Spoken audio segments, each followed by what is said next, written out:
عملی نیکی میں اصل شے ہے ہمدردی، ہمدردی میں مال خرچ کرنا، اور اس کے لیے ستون ہے زکوٰۃ۔ کم سے کم یہ 2.5% تو نکالو، بوتل کا کارک تو کھل جائے، پھر اور بھی دو، اور بھی دو، اور بھی دو۔ یہ تو obligatory ہے، یہ تو فرض ہے، یہ تو لازم ہے۔ لیکن مقصد کیا ہے؟ اس کو جو سمجھ لیا بس یہی زکوٰۃ ہی ہمارے ذمے میں ہے، وہ بڑے مغالطے میں ہے۔ حضور نے فرمایا صلی اللہ علیہ وسلم، ان فی المال حقا سوى الزکوٰۃ، اے مسلمانوں یہ نہ سمجھنا کہ بس زکوٰۃ ادا کر دی تو تمہارے مال کا سارا حق ادا ہو گیا۔ ان فی المال حقا سوى الزکوٰۃ، تمہارے اموال میں حق ہے اللہ کا زکوٰۃ کے علاوہ بھی۔ اور پھر آپ نے یہ آیت پڑھی، وَآتَ الْمَالَ عَلَىٰ حُبِّهِ ذَوِي الْقُرْبَىٰ وَالْيَتَامَىٰ وَالْمَسَاكِينَ وَابْنَ السَّبِيلِ وَالسَّائِلِينَ وَفِي الرِّقَابِ وَأَقَامَ الصَّلَاةَ وَآتَى الزَّكَاةَ۔ یہاں آتا الزکوٰۃ تو ہے ہی ہے، اس سے پہلے جو آ رہا ہے یہ سرپلس ہے، اس سے آگے کی بات ہے، یہ ایڈیشنل ہے۔ اسی لیے جب انفقوا انفقوا انفقوا انفقوا انفقوا کی جو تکرار ہوتی ہے قرآن مجید میں، تو ایک جگہ پھر سوال کیا صحابہ نے، کتنا خرچ کریں حضور؟ فرمایا قل العفو، کہہ دو جو بھی ضرورت سے زائد دے ڈالو، don't accumulate, don't retain any thing.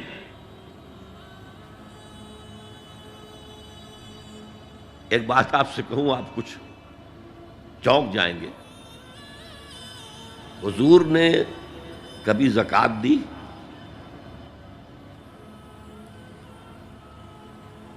کبھی نصاب کے بقدر پیسہ آپ کے پاس جمع ہوا کہ آپ پر زکوٰۃ واجب ہوتی؟ کیسی عجیب بات ہے۔ ارکان دین میں سے ایک رکن سرے سے غائب، کبھی آپ نے مال رکھا ہی نہیں۔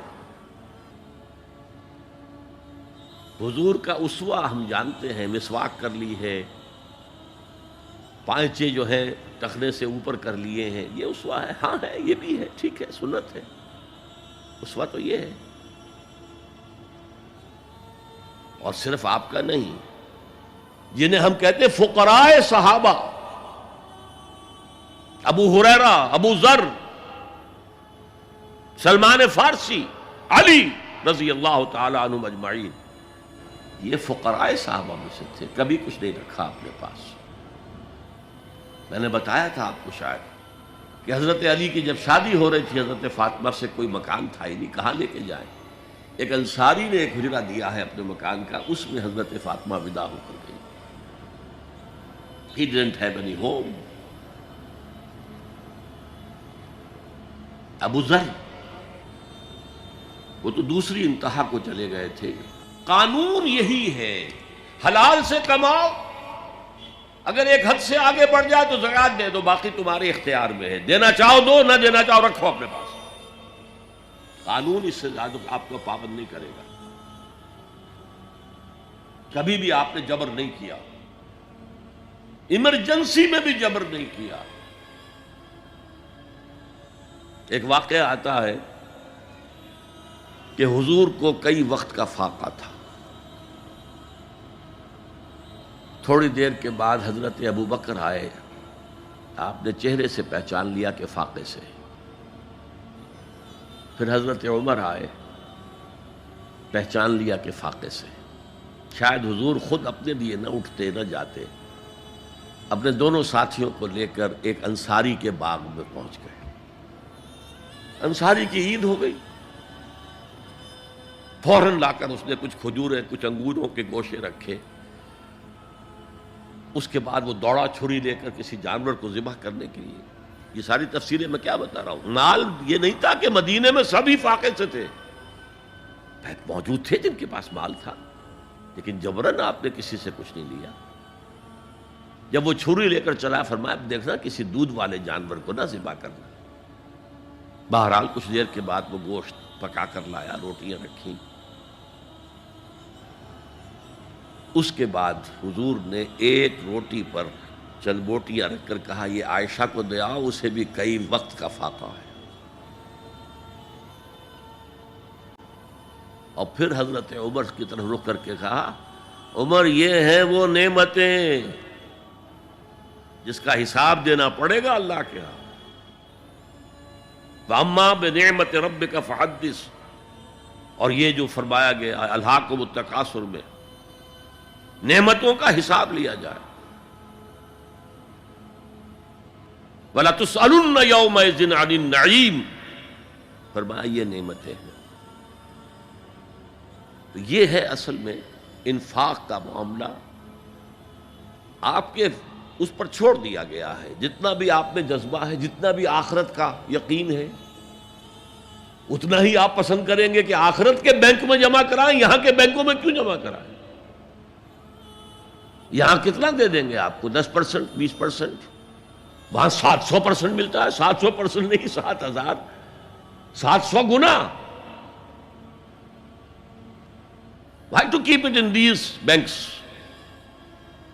حضرت مسیح کا جو پہاڑی کا واس بہت مشہور ہے، سرمن آف دا ماؤنٹ، بڑے پیارے الفاظ ہیں۔ میں آپ سے اپنا تاثر عرض کیے بغیر نہیں رہ سکتا۔ جہاں تک مواعظ کا تعلق ہے، جو حضرت مسیح کے مواعظ آئے ہیں ان سے اونچے واعظ کوئی ممکن نہیں۔ اسی میں یہ جملہ بھی ہے، دیکھو اپنا مال زمین پر جمع نہ کرو، جہاں چوری بھی ہوتی ہے ڈاکہ بھی پڑتا ہے، کیڑا بھی خراب کرتا ہے۔ آسمان پر جمع کرو جہاں نہ چوری کا اندیشہ، نہ ڈاکے کا خوف، نہ کیڑا خراب کر سکے۔ اس لیے کہ میں تم سے سچ کہتا ہوں کہ جہاں تمہارا مال ہوگا وہیں تمہارا دل ہوگا۔ مال یہاں ہوگا تو دل اٹکا ہوا ہوگا، اور فرشتے اس طرح گھسیٹ کر کھینچیں گے آپ کی جان کو جیسے کہ سیخ پر سے کباب کھینچا جاتا ہے۔ اور اگر دل وہاں لگا ہوا ہے جس کے لاکھوں کروڑوں ڈالر سوئس بینکس میں جمع ہیں، اسے کہا جائے نکل جاؤ پاکستان سے، اسے کوئی تکلیف ہوگی؟ نکل جاؤ فلاں ملک سے، ملک بدل کرتے تمہیں کیا تکلیف؟ میرے بینک کے اندر پیسے ہیں۔ البتہ جس کا باہر کچھ نہ ہو اسے اگر یہ دی جائے سزا تو اس کی تو جان پر بن جائے گی۔ تو یہ ہے انفاق کا معاملہ۔ اس میں یہ دو جو ہے، ایک قانونی سطح ہے۔ قانونی سطح یہ کہ حلال ذریعہ حرام نہ ہو، سود نہ ہو، جوا نہ ہو، فحاشی کو ذریعہ نہ بنایا جائے، منشیات کو ذریعہ نہ بنایا جائے کمائی کا۔ اور جو بھی آپ کے پاس ہے، آپ نصاب کی سطح کے اوپر آ گئے تو 2.5% زکوٰۃ دے دو۔ قانون اس سے آگے آپ سے مطالبہ نہیں کرے گا، اگرچہ فقہا نے یہ فتویٰ دیا ہے کہ اگر کسی وقت جو فقراء ہیں ان کی ضرورتیں زکوٰۃ سے پوری نہ ہو سکیں تو اس وقت کا امام، اس وقت کا خلیفہ، وہ زبردستی بھی امراء کے مال میں سے مزید لے سکتا ہے زکوٰۃ کے علاوہ۔ لیکن کمال یہ ہے محمد رسول اللہ صلی اللہ علیہ وسلم کا کہ نہایت جاں گسل تحریک جو تھی، انقلابی تحریک، اس میں بھی کبھی آپ نے جبر سے کام نہیں لیا۔ یہ آپ کے چوائس پر ہے۔ البتہ ایک معیار مقرر کر دیا، جیسے حضرت ابو بکر غزوہ تبوک کے موقع پر سب کچھ لے آئے تھے گھر میں جھاڑو پھینک کر۔ عام حالات میں یہ نہیں، ایک شخص آئے صحابی انصاری، میں اپنا سب کچھ اللہ کی راہ میں دینا چاہتا ہوں۔ فرمایا نہیں، تم چاہتے ہو کہ اپنے ورثاء کو غریب اور فقیر بنا کر جاؤ؟ اس نے کہا اچھا میں آدھا نہیں، آدھا بھی بہت ہے۔ فرمایا تہائی دیتا ہوں؟ فرمایا ہاں تہائی کافی ہے۔ وَالثُلُثُ کثیر، اور ثلث بھی بہت ہے۔ اور یہی قانون ہے وراثت کا، آپ ثلث سے زیادہ، 1/3 سے زیادہ کی وصیت نہیں کر سکتے۔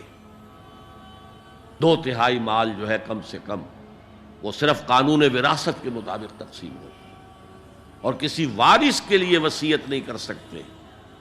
ایک بیٹے کو اس کا حصہ بھی مل جائے اور پھر مزید جو ہے وصیت نہیں، وارث کے لیے لا وصیت لوارث۔ تو یہ ہے زکوٰۃ، در حقیقت اس جذبہ انفاق کو سپورٹ دینے والی شے، کم سے کم یہ تو دو۔ بوتل کا کارک کھل جائے گا تو مزید بھی نکل آئے گا اس میں سے۔ وَآتَ الْمَالَ عَلَىٰ حُبِّهِ ذَوِي الْقُرْبَىٰ وَالْيَتَامَىٰ وَالْمَسَاكِينَ وَابْنَ السَّبِيلِ وَالسَّائِلِينَ وَفِي الرِّقَابِ وَأَقَامَ الصَّلَاةَ وَآتَى الزَّكَاةَ۔